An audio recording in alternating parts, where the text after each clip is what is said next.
Saludos a todos y bienvenidos. Mis disculpas por haber estado ausente un poco más de lo debido. Como habrán adivinado, no soy un colaborador tan regular en YouTube como muchos otros, pero hago lo posible por pasarme por aquí tan seguido como puedo.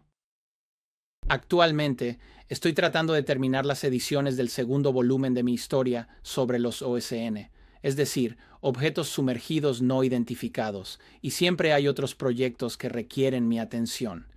Además, pueden notar que no solo no tengo un productor para este programa, sino que además tengo muy pocas habilidades de video para empezar. Así que si logro sentarme frente a la computadora para compartir mis ideas con ustedes, créanme, eso ya es suficiente logro para el día. Antes de continuar, permítanme animarlos a suscribirse a mi canal si aún no lo han hecho.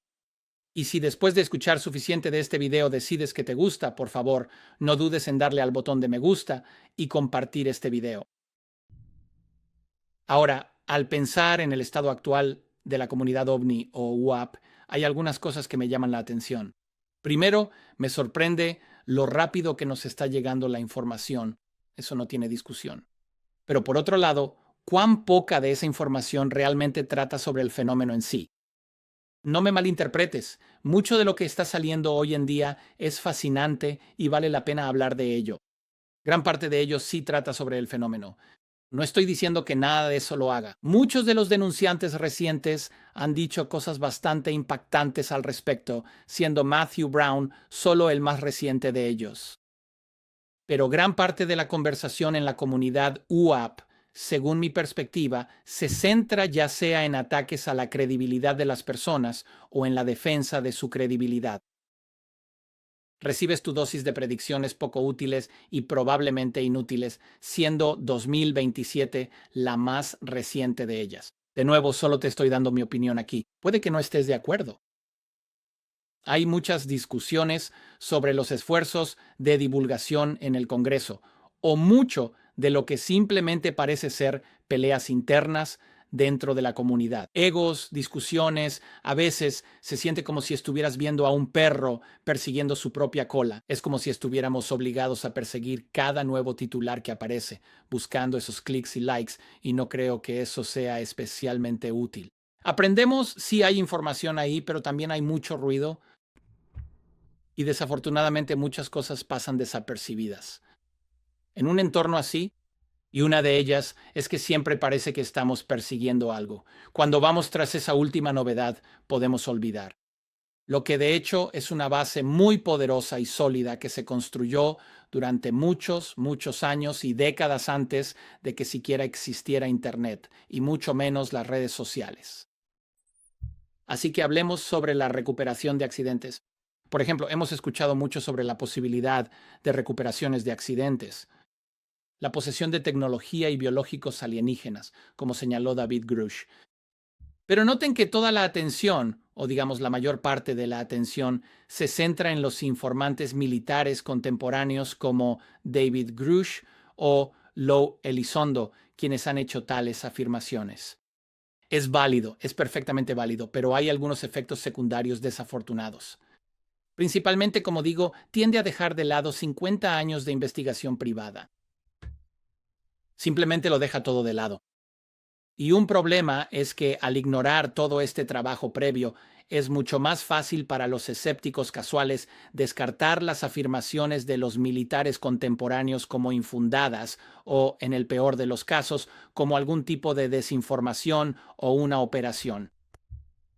Y es un lugar extraño para ver todo esto. Hay personas que se vuelven escépticas respecto a las recuperaciones de accidentes porque tienen un escepticismo natural y, seamos honestos, saludable hacia el complejo militar industrial. Todos lo tenemos. Y también existe el conocimiento de que el gobierno de Estados Unidos realiza operaciones de bandera falsa y psicológicas.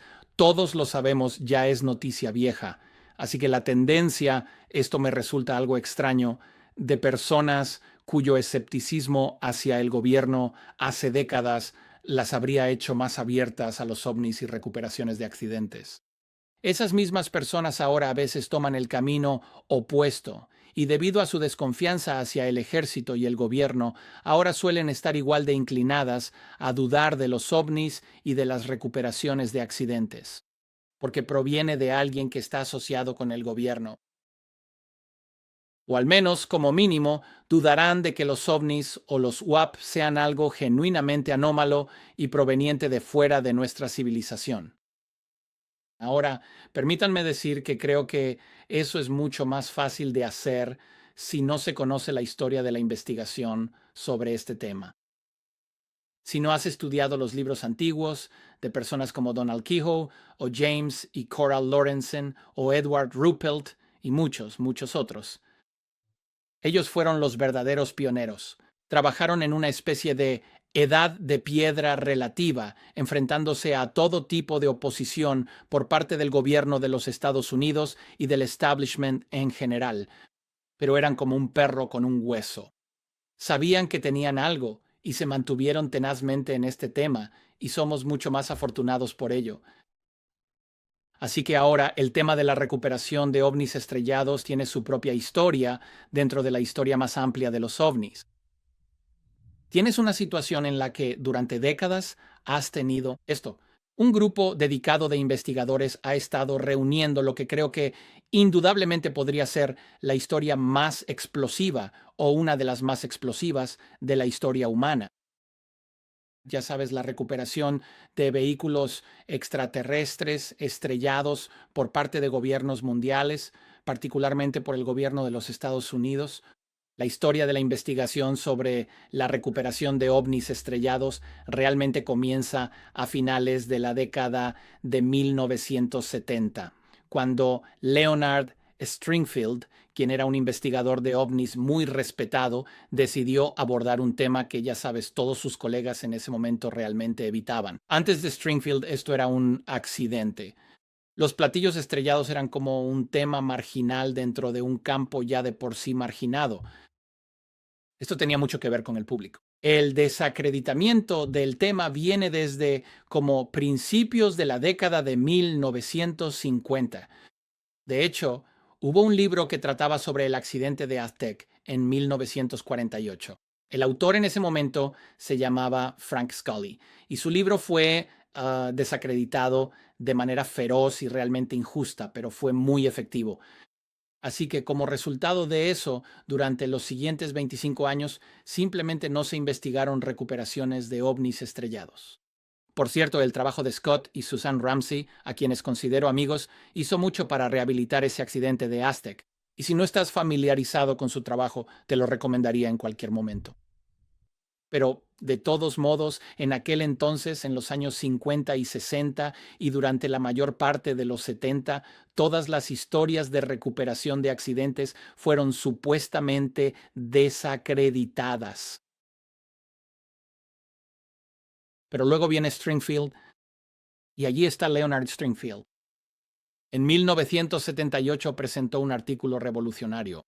Se llamaba Recuperaciones del tercer tipo. Esto fue en un simposio de MUFON en Dayton, Ohio, justo cerca de una de las bases de la Fuerza Aérea más grandes de EU, y la fuente donde han ido a parar tantos rumores sobre material recuperado de accidentes.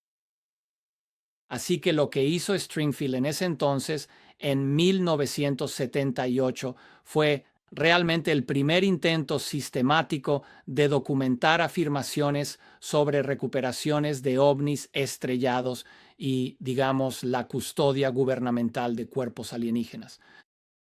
Él lo describió así. Este es un tipo que tenía una manera especial de expresarse. Él dijo: a través de la paciencia, la perseverancia y una diplomacia cuidadosa y cortés, he recorrido mi camino por los muchos laberintos sombríos y, para mi sorpresa, he encontrado fuentes de luz en muchos de los llamados callejones sin salida. Ese es Stringfield. Su metodología era muy directa, pero en realidad resultaba bastante desafiante. Leonard Stringfield entrevistó cuidadosamente a personal militar, oficiales de inteligencia y civiles que afirmaban tener conocimiento de primera mano sobre ovnis estrellados y cuerpos alienígenas recuperados. Él protegía sus identidades, a menudo por motivos de seguridad, por lo general publicaba testimonios anónimos, aunque no siempre. A veces los nombres salían a la luz. Con su permiso, pero era muy bueno protegiendo a sus testigos. Ahora bien, eso era una fortaleza y una debilidad, porque protegía a sus fuentes, pero por supuesto lo exponía a críticas de que su evidencia era principalmente anecdótica. ¿Te suena familiar? Seguimos lidiando con esto hasta el día de hoy. Así que mientras Stringfield recopilaba testimonios, había otros dos investigadores a finales de los años 70, Stanton Friedman y William Moore. Ellos se estaban enfocando en un incidente específico que se convertiría en la piedra angular de la investigación sobre recuperación de accidentes. ¿Sabes a qué me refiero? Es el accidente de Roswell, Nuevo México, en julio de 1947.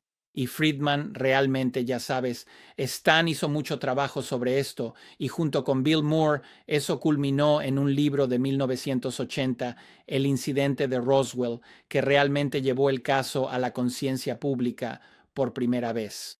Roswell realmente era una idea cuyo momento había llegado y realizaron una investigación exhaustiva sobre el terreno. Realmente superaron incluso lo que Stringfield había comenzado. Entrevistaron, creo, a algo así como 100 testigos, y Roswell realmente pasó de ser un evento oscuro a convertirse en un ícono y símbolo mundial del encubrimiento ovni, así que siempre hubo mucha resistencia a esto desde el principio. El gobierno de los Estados Unidos negó constantemente cualquier recuperación de naves extraterrestres. Aún lo hacen. Y los investigadores se toparon, en mi opinión, con lo que parecía ser una resistencia organizada con frecuencia. Stringfield, cuando presentó por primera vez su investigación sobre la recuperación de accidentes en 1978, recibió amenazas y dijo, que muchas preguntas hasta el día de hoy siguen sin respuestas sobre los acontecimientos de ese día. Presenté formalmente las recuperaciones de accidentes OVNI a la investigación, principalmente quién fue el culpable y quién hizo las amenazas. Fue amenazado. Estaba en MUFON, en el hotel, en el 78, y hubo todo este asunto de espionaje y secreto para, como, esconderlo en su habitación de hotel. Había una preocupación seria por la vida de Leonard Stringfield. ¿Qué tan grave era? Realmente no lo sé. Yo no estaba allí, pero en ese momento se lo tomaron bastante en serio. Pero de todos modos, todos conocemos la manera en que el gobierno manejó lo que sucedió en Roswell. Al principio hablaron del globo meteorológico, luego pasaron al proyecto Mogul, un globo ultrasecreto, y finalmente terminaron diciendo, creo que dejamos caer estos muñecos de prueba desde el aire. Y tal vez la gente pensó que eran extraterrestres. Quiero decir, todas estas son explicaciones realmente absurdas, cada una peor que la anterior. Pero una cosa que empezaste a ver a finales de los años 70 fue que el secretismo sobre los ovnis estaba realmente bajo un ataque de dos frentes. Uno era a través de historias como las recuperaciones de accidentes. Personas como Stringfield estaban sacando a la luz, junto con Stan Friedman y otros, y luego el otro frente eran los investigadores, que estaban utilizando la Ley de Libertad de Información FOIA para obtener documentos gubernamentales. Y hubo varios investigadores muy dedicados que lograron grandes avances en eso. Pero me voy a centrar en lo que queda de esta charla en Leonard Stringfield. He hablado de él antes. Para mí fue el más grande de los pioneros en la recuperación de accidentes. El hombre hablaba incansablemente con testigos, a veces con sus cónyuges, a veces con sus hijos, quienes tenían información explícita para darle, y como resultado, él reunió un enorme compendio de siete volúmenes, bueno, en realidad son 7 informes, debería decir. Las recuperaciones de accidentes OVNI, los informes completos de estado de la investigación del 1 al 7. Es caro. Si buscas esto en Amazon, no es barato, pero realmente lo recomiendo para los estudiantes serios de este tema. El problema con eso es que Stringfield realmente nunca reunió toda la historia en una narrativa histórica coherente. Así que tienes 7 informes. Es una lectura fascinante, pero tienes que analizarla. Tienes que ir armando las piezas. porque ya sabes, él escribió esto desde finales de los años 70 hasta su fallecimiento en diciembre de 1994. Así que durante finales de los 70, a lo largo de los 80 y hasta los 90, él estuvo ocupado con todo esto. Pero ten en cuenta que toda la historia de la recuperación de accidentes apenas se estaba armando. No tenían narrativas completas de casi nada, ni siquiera de Roswell. Y así, ya sabes, él escribió un poco sobre Roswell en el informe de estado, número 1 y luego más en el número 2 y luego aún más en el 5 y el 7. Está por todas partes. Y así es como es. Pero lo bueno de Stringfield es que era un escritor muy bueno, muy cuidadoso. Él realmente puedes ver la naturaleza meticulosa de su investigación. Es muy gratificante ver cómo logró reunir todo eso. Pero debido a que es un poco desarticulado, creo que eso ha obstaculizado su reconocimiento más amplio. Es una pena, pero la información que contiene es abrumadora y, de nuevo, no puedo recomendarlo lo suficiente. Antes de entrar en Stringfield, solo quiero señalar que hay otros investigadores que han contribuido durante muchos años a nuestro conocimiento sobre este tema. Stanton Friedman, Kevin Randall, Don Schmidt, Tom Carey, Linda Moulton Howe, el Dr. Bob y Ryan Wood, un equipo de padre e hijo, solo por nombrar algunos. Muchos otros. Nick Redfern, la lista sigue. Todas estas personas, muchas de ellas aún viven, han reunido diversos relatos detallados sobre diferentes aspectos de todo el fenómeno ovni.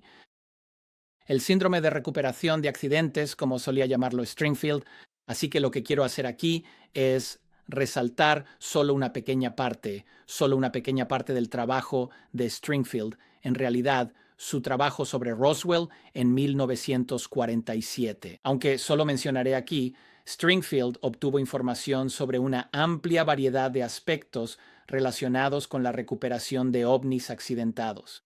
A veces entrevistaba a personas que hacían guardia donde supuestamente había cuerpos alienígenas en algún sótano de Wright-Patterson, o a alguien que conocía de primera mano eventos que ocurrieron en el desierto de Nevada o en algún otro lugar del mundo,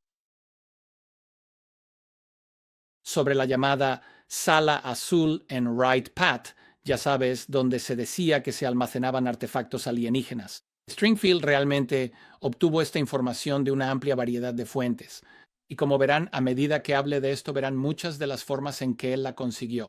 Estas historias hacen que sea muy difícil imaginar que esto fue una operación en su contra, porque sé que algunas personas podrían estar pensando eso, pero yo realmente no lo creo en absoluto. De todos modos, hay mucha información en el trabajo de Stringfield. Lo recomiendo encarecidamente. Volviendo a Roswell, Stringfield habló con varias personas estrechamente relacionadas con el caso o a través de un familiar como una esposa o un hijo. Y no solo tenía mucho que decir sobre Roswell en sí, como lo que ocurrió allí, sino también sobre las consecuencias, lo que realmente sucedió, qué medidas se tomaron. Y así, ya sabes, él fue armando esta historia poco a poco durante los años 70, los 80 y hasta diciembre de 1994. Ahora, una razón muy importante por la que Roswell se convirtió en el caso clave para abrir todo el tema de la recuperación de accidentes es que no fue la única adquisición de tecnología exótica. Creo que aquellos de nosotros que hemos estudiado esto probablemente ya lo sepamos, pero ¿por qué Roswell? Bueno, creo que una buena razón es que realmente fue un titular de periódico cuando sucedió, y por eso existía una memoria pública, aunque fuera vaga después de todos estos años. Quiero decir, sí, fue negado de inmediato, pero sí apareció en los periódicos, se discutió, fue un evento público durante un tiempo. Y eso, de alguna manera, les dio a los investigadores un punto de partida desde el cual sumergirse y profundizar cada vez más. Así que esa es solo una de las razones por las que creo que Roswell se convirtió en lo que fue. Ahora aquí está Jesse Marcel. Jesse Marcel padre, por supuesto, fue el original, la clave de esta historia. Y ya sabes, Stringfield no fue la única persona con la que Marcel habló. Otro fue Stanton Friedman, que es muy conocido. Otro es un caballero que aún está con nosotros hoy y es amigo mío. Y ese es Alan Levine, quien resulta ser el ilustrador de mi Historia de los Usos, el primer volumen, que salió hace un par de meses. Por cierto, los otros 2 volúmenes definitivamente también saldrán este año, solo digo. Pero sí, Alan habló con Jesse Marcel. Es algo bastante interesante. Así que permíteme compartir lo que Jesse Marcel le contó a Stringfield sobre su papel en el incidente de Roswell. Y Stringfield tuvo suerte. Habló con Marcel 3 veces, comenzando el 7 de abril de 1978. Es un momento realmente clave que ayudó a destapar el caso Roswell, y realmente creo que Stringfield fue el primero en publicar algo sobre Marcel. Creo que eso es cierto. Y bueno, Jesse Marcel era el oficial de inteligencia del 509 Grupo de Bombardeo, o bueno, no creo que fuera el único, pero era oficial de inteligencia del 509. Le contó a Stringfield que fue enviado a investigar los restos encontrados por el ranchero Mac Brazel en su propiedad. Muchos de ustedes ya saben esto. Lo que descubrió fueron fragmentos de metal extraordinarios y lo que parecía ser pergamino esparcido por un área de 1 milla cuadrada. Y él dijo, ¿y bien? Los fragmentos de metal, dijo, variaban en tamaño, llegando hasta 6 pulgadas de largo, pero tenían el grosor de papel de aluminio. Los fragmentos eran inusuales, dijo, porque eran de gran resistencia. No se podían doblar ni romper sin importar la presión que aplicáramos con la mano. Piensen en lo difícil que sería eso. Tienes algo que parece papel de aluminio o estaño, pero no puedes doblarlo. Y luego, cuando Stringfield le preguntó a Marcel sobre las afirmaciones de que, bueno, tal vez el material provenía de un globo Skyhook, Marcel fue tajante y simplemente dijo, el material que recogí no se parecía en nada a lo de un globo. Un globo de cualquier tipo no podría haber explotado y esparcido sus restos sobre un área tan amplia. Y luego dijo, me dijeron después que un equipo militar de mi base fue enviado a rastrear toda el área. Así que ya como que puedes ver que esto era algo importante, muy importante. Marcel también le contó a Stringfield que observó marcas extrañas en una de las vigas de metal. Él lo describió como una fila de símbolos que parecían jeroglíficos. Es un detalle muy interesante y, por supuesto, está relacionado con descripciones similares de otros casos de recuperación de accidentes que Stringfield había investigado. Este no fue el único incidente de este tipo. Marcel también explicó que había cargado los escombros o ayudado a cargarlos en un B-29 que voló a Fort Worth, Texas, siguiendo órdenes de la base de Roswell, Coronel Blanchard. Como dijo Marcel, estaba previsto volar hasta Wright Field en Ohio, es decir, la base de la Fuerza Aérea Wright-Patterson. Pero cuando llegamos a Carswell en Fort Worth, el general, es decir, el general Roger Ramey, lo canceló. En ese momento tomó el control, le dijo a la prensa que todo era un globo meteorológico y me ordenó no hablar con la prensa bajo ninguna circunstancia. Me sacaron del vuelo y asignaron a otra persona para llevar el material a Wright Field. Voy a volver a eso en un momento. Y luego simplemente añadió para quitarme a la prensa de encima. Les dije que estábamos recuperando un globo meteorológico caído. Así que creo que todo eso es muy interesante. Stringfield pronto, y voy a hablar de esto contigo en breve, otras personas que corroboraron completamente todo lo que Marcel dijo sobre no permitirle volar a Wright Field. Ya llegaremos a eso, pero en relación a Stringfield y Marcel, realmente creo en la experiencia militar que compartieron. Ambos no solo sirvieron en la Segunda Guerra Mundial, sino que también estuvieron en la Quinta Fuerza Aérea en las mismas zonas de combate en Filipinas. No pelearon juntos, pero estaban más o menos allí. Creo que cuando se dieron cuenta de eso, realmente ayudó a crear un lazo de confianza, lo cual, en mi opinión, añade una dimensión interesante a la historia. Ahora, el testimonio de Marcel Stringfield fue totalmente revolucionario. Así que él fue el primer testigo militar oficial en confirmar la recuperación de algo realmente anómalo del sitio del accidente de Roswell.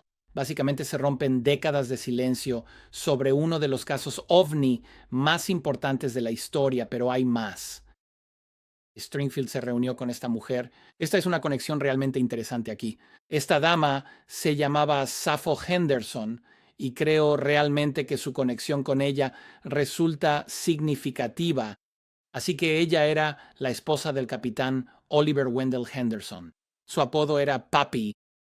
Así lo llamaban los tripulantes del ala de bombas 509. Strickfield se enteró por primera vez de ella, o en realidad de él, su esposo, a través de un amigo suyo o un conocido llamado John August. Strickfield escribió todo sobre esto. Puedes leerlo en su libro. Este hombre lo contactó desde Hawái en el Día del Trabajo de 1988. Y este hombre explicó que había descubierto a un residente de Maui, cuyo padre, que era el capitán Henderson, había pilotado la nave recuperada. La nave espacial de Roswell, dijo, desde hasta Wright Field en un B-29. Y esa residente con la que este hombre habló era la hija de Pappy Henderson, no la mujer que ves aquí, sino la hija. Entonces Strickfield hizo un seguimiento y no solo pudo localizar a la hija, sino que encontró a la esposa de Pappy Henderson. Pappy Henderson había fallecido, pero Sappho Henderson seguía viva. Y hablaron tan pronto como el 1 de octubre de 1988. Así que Stringfield no perdió el tiempo. Así que le explicó lo que estaba haciendo. Ella fue muy abierta. Ella aprobó la publicación de su nombre en su informe, no su dirección, pero sí su nombre, y compartió los detalles que pudo. Y así ella le dijo que su esposo había muerto en 1986, pero que él le había afirmado inequívocamente que pilotó el B-29 que transportó los restos del accidente de Roswell a Wright Field en Ohio, y que había guardado ese secreto fielmente hasta 1981, cuando ya había salido a la luz algo de información sobre Roswell. El primer libro sobre Roswell salió en 1980. Y ella dijo que recordaba su comentario, que era: me moría de ganas de decírtelo desde hacía años, pero no podía. Era alto secreto. Y luego Stringfield le preguntó si su marido había descrito el objeto. En realidad no tenía mucho que decir aquí. Ella dijo que era extraño. Y no dio más detalles. Muy típico de militares en operaciones clasificadas. Stringfield estaba muy orgulloso de este aporte a la investigación de Roswell y escribió en su informe final: fui el primero en publicar el nombre de la Sappho Henderson, quien vio los cuerpos recuperados y voló parte de los restos del ovni estrellado a Wright Field. Así que eso es bastante interesante. Y esta imagen fue grabada del programa Misterio sin resolver del 20 de septiembre de 1989. 1989, muy lindo. Así que simplemente más apoyo a la narrativa de Roswell. Por cierto, Stanton Friedman habló con el hijo de Pappy Henderson y un primo. Ambos también dijeron que habían escuchado a Pappy contar su historia en voz baja después de que se conoció la noticia. Al parecer, en 1982 se reunió con varios miembros de su antigua tripulación de bombarderos, y uno de ellos fue entrevistado posteriormente. Y básicamente dijo: en la habitación del hotel, Pappy nos contó la historia del ovni y sobre su participación. A todos nos dijeron que él voló el avión hasta Wright Field. Definitivamente mencionó los cuerpos. Esto es lo que dijo el testigo. Pero el tipo dijo: no recuerdo ningún detalle, excepto que eran pequeños y diferentes. Y luego dijo: al principio era escéptico, pero pronto vio que Pappy hablaba muy en serio. Y así lo tomó en serio. Había otra conexión con Henderson, un tal doctor John Crome Schroeder, que era dentista y oficial de la Marina.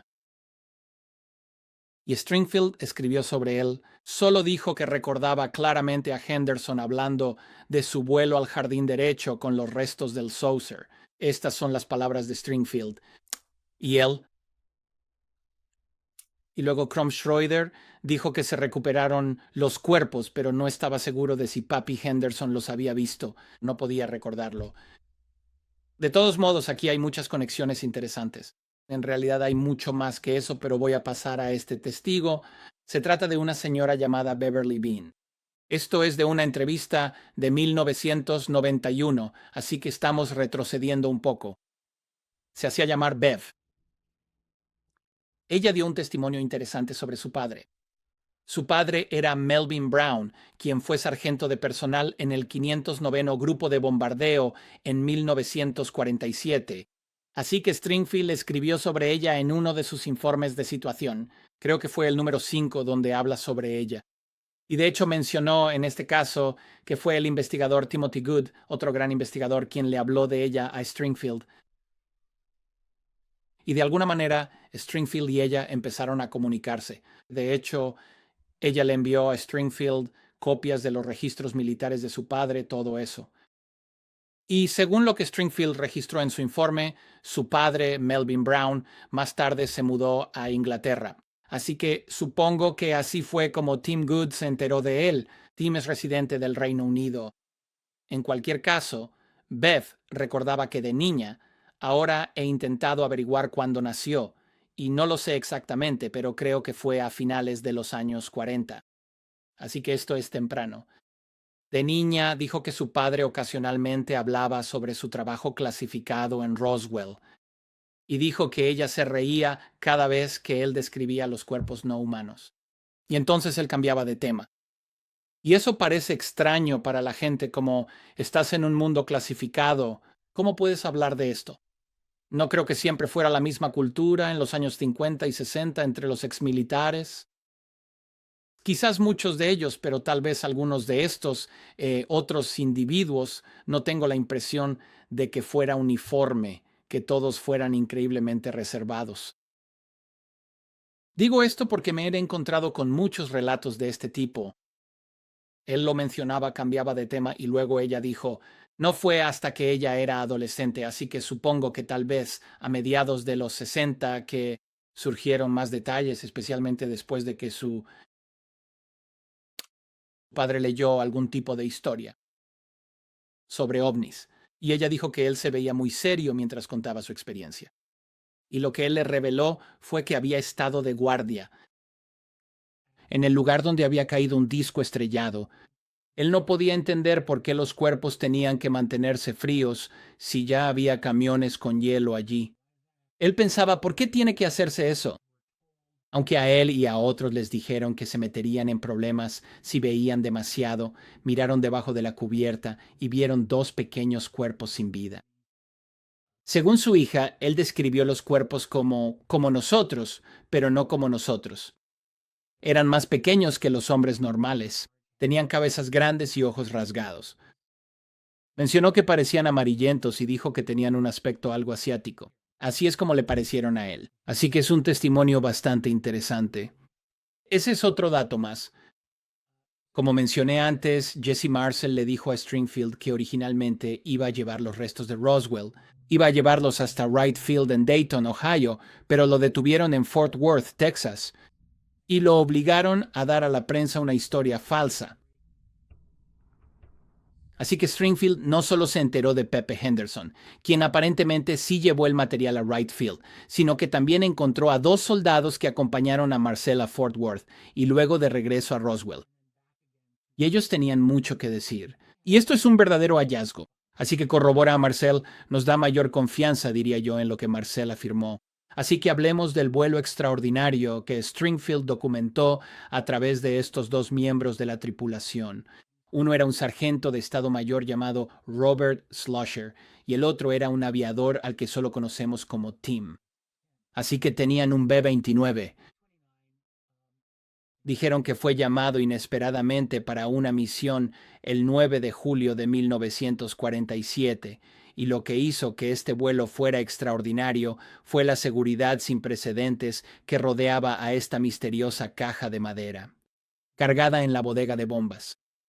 Y Tim, en particular, tenía mucho que decir al respecto. Él describió en detalle cómo, según dijo, 4 policías militares entraron y tomaron posiciones en cada esquina de la caja. Dijo, creo que 2 de ellos eran mayores y uno era teniente. Y luego dijo que el cuarto hombre era un suboficial, es decir, un oficial no comisionado. Otros 3 oficiales de rango de compañía y de campo estaban posicionados en la parte delantera y trasera, compartimentos de la tripulación. Así que piensen en eso. Tienes a 7 personas de alto rango, 6 oficiales y un suboficial, custodiando una sola caja en un vuelo nacional bastante corto, de unos 450 millas desde Roswell hasta Fort Worth. Supongo que fue un vuelo de unas 2 horas, ya que como verán, volaron a muy baja altitud, lo cual también es inusual. Y por eso el B-29 habría volado más despacio. También se proporcionó hielo triturado, corroboración del testimonio de Tim. Él confirmó de manera independiente la presencia de la caja de madera en la bodega de bombas. Confirmó sus dimensiones, las inusuales medidas de seguridad estrictas tanto en Roswell como en Fort Worth. Aparentemente, toda la tripulación se dio cuenta de que esto no era una carga rutinaria. Tim declaró explícitamente, dijo, que todo acerca del vuelo era inusual. Volamos a un nivel inusualmente bajo y la seguridad era tan estricta. Sabíamos que la caja contenía algo más que los muebles del general. Y lo que resulta particularmente revelador, creo, es lo que sucedió cuando aterrizaron en Fort Worth. Así que el avión fue recibido por un comité de bienvenida que incluía, entre otros, a un funerario. Y el bombardero, conocido por las iniciales FM, reconoció a este funerario como un viejo amigo de la escuela. Y Slusher, de hecho, recordó haber dicho, todavía puedo verlos dándose la mano y abrazándose. Así que una descripción muy vívida de esto. Y luego Tim fue incluso más allá. Él reveló como toda la comprensión que tenía la tripulación sobre lo que habían estado transportando. Dijo que uno de los miembros de la tripulación, que era una persona muy franca, comentó de camino a casa que ahora éramos parte de la historia. Continuó diciendo que sabía que se trataba del disco y de los restos de la tripulación de vuelo porque había visto a un hombre que reconoció. En el grupo de recepción, este hombre era un funerario por especialidad militar, así que presumiblemente ese tipo aprendió algo de su amigo el funerario sobre lo que era esto. Eso es lo que parece. Y luego, en el vuelo de regreso, ambos confirmaron que Jesse Marcel estaba en el vuelo de regreso. Slusher le dijo a Stringfield, no hay duda al respecto. Jesse Marcel estaba en nuestro avión. Pasó la mayor parte del tiempo en la cabina. Así que eso es todo. Stringfield, sabes, simplemente creo que esto se logró armar muy bien. Y, sabes, estoy pensando en la explicación del proyecto Mogul que se dio aquí. Que el estado de la Fuerza Aérea Mogul era un plan, un proyecto más bien, para detectar cuándo la Unión Soviética detonaba su propio dispositivo nuclear. En 1947 los estadounidenses, y solo los estadounidenses, tenían un arma nuclear operativa. Dispositivo. Y entonces, déjame volver a la pantalla completa aquí. Así que Mogul era un aparato de globos que estaba a gran altitud, tenía equipo acústico que servía para detectar este tipo de cosas. Pero la seguridad en torno al proyecto Mogul no se parecía en nada a lo que estamos viendo con Roswell. Y todo esto es bien conocido y bien entendido. De hecho, el aparato Mogul llevaba una etiqueta que decía, si se encuentra, por favor contacte a esta oficina. Y de hecho esto sucedió al menos en una ocasión, cuando científicos con batas blancas vinieron a recoger un aparato Mogul que se había desviado. Así que el proyecto era clasificado, pero la tecnología y cualquier cosa asociada a él realmente no lo era en absoluto. Así que déjenme pasar al siguiente punto destacado aquí. Y este es el gran Jim Mars. Muchos de ustedes reconocen a Jim. Jim era alguien a quien conocía muy bien. Yo era cercano a Jim y le tenía un tremendo respeto, pero Jim Mars estuvo involucrado en esta historia. Stringfield citó el reportaje de Mars en su informe de estado número 2, destacando la afirmación de Mars sobre un accidente ovni en Nuevo México. Así que no era necesariamente lo mismo que con Roswell. No está realmente claro por qué hay varias afirmaciones de recuperaciones de ovnis de los años 40.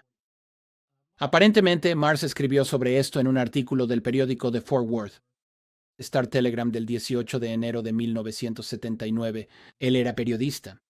Si alguien puede encontrar este artículo, por favor ponga un enlace abajo. Me encantaría verlo.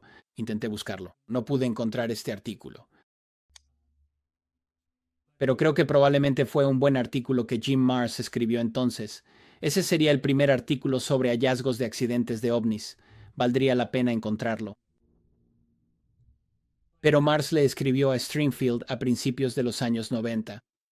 Y aquí he citado en pantalla lo que él escribió. Él dijo, fui escritor de aviación y aeroespacial para el Fort Worth Star Telegram desde 1970 hasta 1980. Durante ese tiempo también fui el principal redactor de temas militares.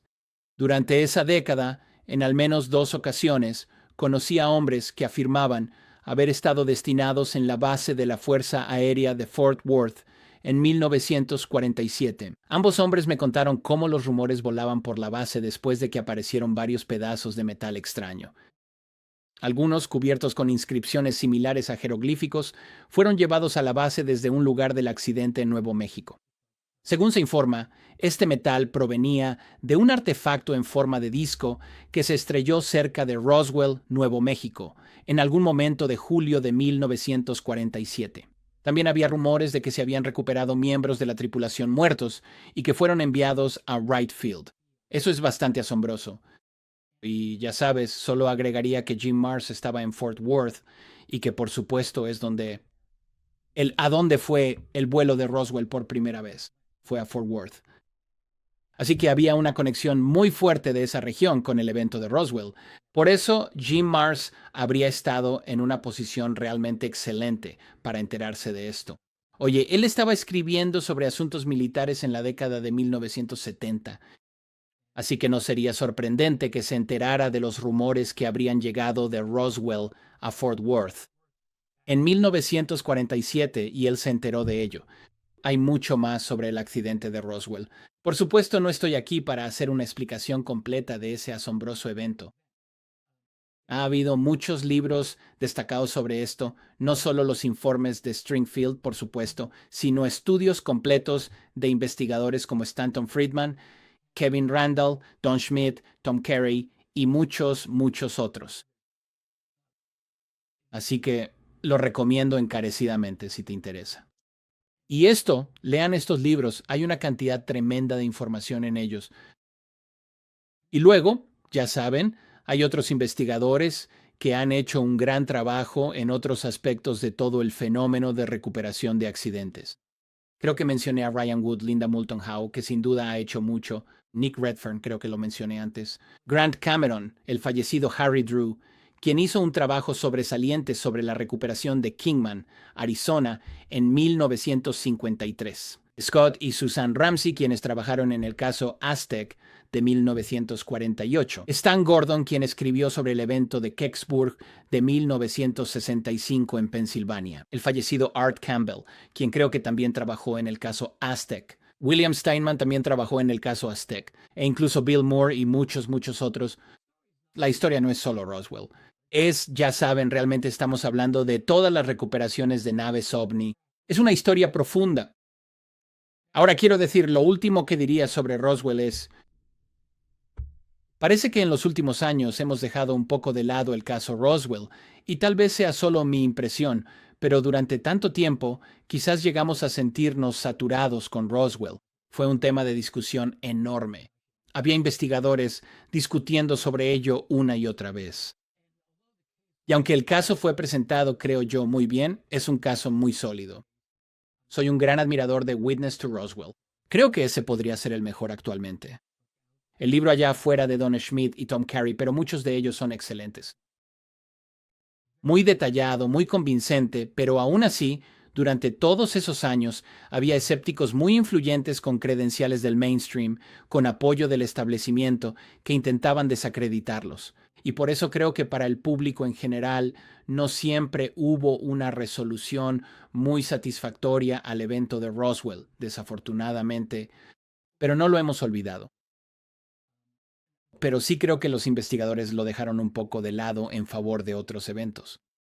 Es comprensible, pero creo que sería un gran error por parte de todos los interesados en la divulgación de los ovnis olvidarse de Roswell. Realmente no querrías hacer eso. Dicho esto, mi punto aquí es enfatizar que la investigación civil sobre ovnis siempre ha sido la base de todo lo que estamos viendo hoy. Esa es la realidad. Más aún, y esto no es de ninguna manera para restar valor a las contribuciones de los recientes informantes militares, de ninguna manera. Quiero decir, David Grush, muy importante, Luis Elizondo, Jake Barber.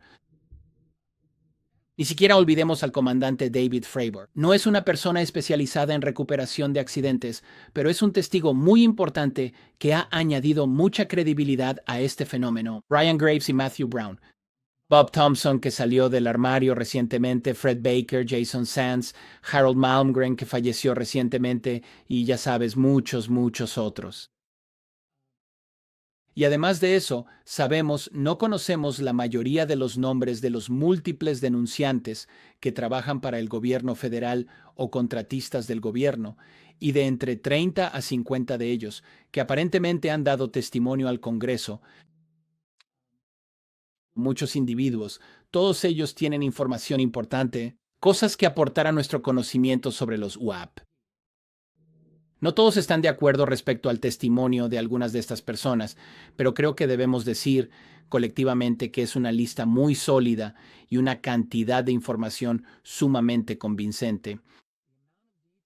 Aún así, la cantidad de detalles que tenemos de los más de 50 años previos de investigación privada, extrayendo, ya sabes, información interna sobre este tema, eso todavía no ha sido superado, en mi opinión, ni siquiera por las revelaciones recientes. Quisiera enfatizar que las personas que disputan la realidad de las recuperaciones de ovnis estrellados muy probablemente no están realmente revisando parte de esta investigación anterior. No creo que lo estén haciendo. ¿Será que ya no nos gusta leer libros? ¿Será que la mayoría de esos investigadores ya no están con nosotros o tal vez algunos de ellos ya no tienen tanta práctica en redes sociales o en la creación de videos en YouTube? Quizás eso sea parte de la razón. También es porque durante décadas estuvieron limitados por unos medios de comunicación establecidos que francamente nunca les prestaron atención. Bueno, sí, creo que podemos decir que es por todas esas razones y sin duda por algunas otras. Existe una tendencia muy fuerte en nuestros medios establecidos y en realidad entre la mayoría de nosotros a dar prioridad a los informantes militares que están saliendo a la luz. Y eso es comprensible. Y ni siquiera necesariamente está mal, al menos cuando se trata de este tema. Pero no se debe ver a estas personas recientes de forma aislada, como si fueran las primeras en hacer estas declaraciones. Y estoy seguro de que todos ellos estarían de acuerdo con esto. Ellos forman parte de una historia mucho más larga de personas anteriores, muchos de ellos también militares, que han tenido cosas sumamente importantes que decir. Y una razón importante por la que digo todo esto, de nuevo, es que creo que se está volviendo muy común, demasiado común, al menos en mi opinión, escuchar a personas mostrando escepticismo sobre la recuperación de accidentes. En parte porque los denunciantes recientes sobre estos temas provienen del ámbito militar. Es como algo un poco extraño, y cuando escucho eso solo niego con la cabeza. El razonamiento parece ser, no podemos confiar en nada de lo que diga el ejército. Y entonces, cuando tienes a los llamados informantes militares presentándose con una narrativa de divulgación y una narrativa de recuperación de accidentes, entonces algo debe estar mal. Deben estar tratando de engañarnos, deben estar tratando de convencernos de algo. Pero en realidad, yo diría que es mucho más difícil sostener ese argumento si tienes conocimiento de la enorme cantidad de investigaciones privadas que han precedido a todo esto. Y ten en cuenta que durante década tras década, los investigadores privados se toparon una y otra vez con el muro infranqueable del estamento militar que negaba rotundamente todo esto. Y ahora que tenemos a varios funcionarios, básicamente de nivel medio, saliendo a respaldar la narrativa de la recuperación de accidentes, encontramos que algunos de estos observadores se muestran escépticos respecto a estas personas. Pero yo diría tengan en cuenta algo más, que al menos desde los años 50 y probablemente incluso desde los 40, el propio establishment militar siempre estuvo dividido sobre este tema. Vuelve y lee los libros de Donald E. Kehoe. Lo tengo fotografiado aquí. Kehoe era un mayor retirado del cuerpo de marines. Fue un incansable investigador y defensor de la realidad de los ovnis. Estaba muy bien conectado. Con frecuencia, en sus libros, describe estas luchas internas dentro del ejército. Y pudo enterarse de ellas, no solo por colegas y amigos, tenía muchos de ellos, pero muchas de esas situaciones las presenció de primera mano. Él demuestra muy bien que incluso en aquel entonces, estamos hablando de hace más de 70 años, siempre hubo facciones dentro del ejército que creían en una mayor verdad y apertura sobre los ovnis. ¿Creían en una divulgación total, completa, al 100%? No lo sé, probablemente no todos. Y estoy seguro de que ese es el caso hoy en día, con la actual generación de denunciantes. No lo sé con certeza, pero supongo que algunos de ellos están a favor de una divulgación parcial. Puede que no estén a favor de una divulgación completa y total. Esa es su postura, esa es su opinión. Pero eso seguiría siendo una gran diferencia respecto a decir que te están haciendo una operación encubierta, que las recuperaciones de accidentes no son reales, que es como una cortina de humo. Existen operaciones, existen mentiras, existen cortinas de humo, todos lo sabemos. Pero hay una guerra en curso dentro del Pentágono hasta el día de hoy, ¿sabes? Así que realmente tienes a los dos bandos actuando. Todavía hay una oposición muy fuerte a que se cuente todo por parte de los actuales denunciantes. Y esa facción es muy poderosa. Y no van a simplemente tirar sus cartas y alejarse de la mesa. Solo porque ya sabes, unos cuantos denunciantes salgan a contar su historia. Esos tipos están en esto a largo plazo. Y seguirán haciendo todo lo que puedan para impedir o alargar este proceso indefinidamente. Sabes, para todos aquellos que realmente creen en poner fin a lo que mi amigo Steve Bassett siempre ha llamado el embargo de la verdad sobre los ovnis, es muy importante recordar nuestra historia. No siempre es fácil mantenerse al tanto de eso, mientras al mismo tiempo tenemos todas estas nuevas revelaciones y afirmaciones que van surgiendo. Es comprensible, pero hay un legado muy importante que los investigadores de épocas anteriores nos han dejado. Esa es nuestra herencia de ellos. Y realmente no deberíamos desperdiciarla. Eso es todo lo que tengo para ustedes por hoy. Si disfrutaste este video, por favor dale al botón de me gusta, suscríbete a mi canal. Si aún no lo has hecho, haz clic en la campanita de notificaciones para que no te pierdas cuando suba un nuevo video. No sucede todos los días, así que si te interesa, activa esas notificaciones. Visita mi sitio web en richardolamembers.com y nos veremos de nuevo muy pronto. Sigamos luchando la buena batalla. Hasta luego.